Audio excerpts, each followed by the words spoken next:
Hi, I'm Osiri Wisdom, the lead pastor of the Wisdom Place Church and the convener of the Man Thing Summit and the Father and Son Adventure. Welcome to 100 Days of Wisdom. Today is day 56, and I'm talking about faith. Faith. Every young man needs to be told early about faith. Faith is a connection to a greater power, an unseen force that makes this world go the way it's designed to go. If you read the Bible, in Hebrews chapter 11, it said, now faith is the evidence of things hoped for. All right, it's substance of things hoped for, the evidence of things not seen. And then in verse 3, it says, the things that are seen are made by the things that are not seen. So what happens is that the things he wants to make happen requires faith. He has to have faith in a God beyond him. He has to have faith that there is extra help.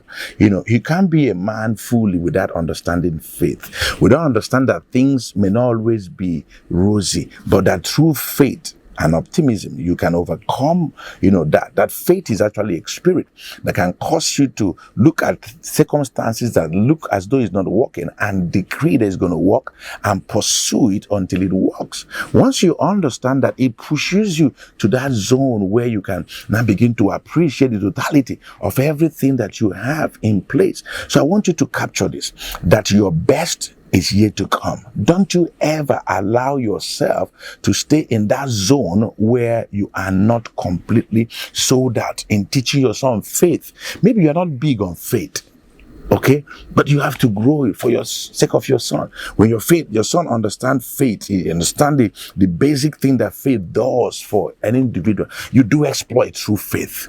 Your faith, lets you know that no matter what the circumstance is, that circumstance is subject to change. You build in faith. For those of us who are Christians, we have our faith in what Christ has done for us and what the Bible teaches us. Your faith might be different depending on the continent you are or the culture you are growing. But this is my own, and I'm sharing that with you. So you have to have faith. I've seen faith do things for me. I've seen faith help me overcome challenges. I've seen faith help me. When I was going to marry, my faith was really challenged, but my faith came through.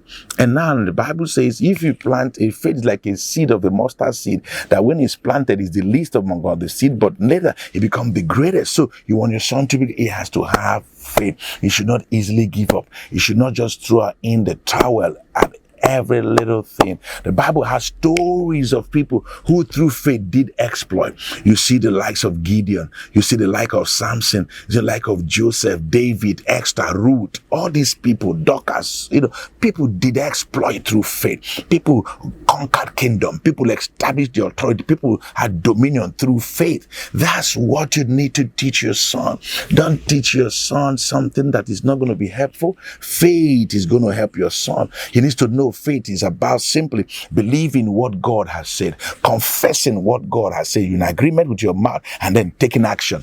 I'm going to say it again. They call it the ABC. You have to just, believe it in your heart, okay? Then you confess it with your mouth and you take action. It's like ABC reverted the right way, okay? So you have to believe it and then take action, because if he doesn't believe, if he believes he's small, he's going to be small. If he believes he cannot make it, he cannot make it. But if you believe I can make it, I can change my world, I can shake my generation, then he is on his way to achieving all that. I cherish you and I value you. Thank you so much for joining me. I want you to follow me on all my social media handles as displayed on the screen. Especially subscribe to my YouTube channel and click the notification button so you can know when we post new videos. I cherish you and I value you. Your son will make you proud.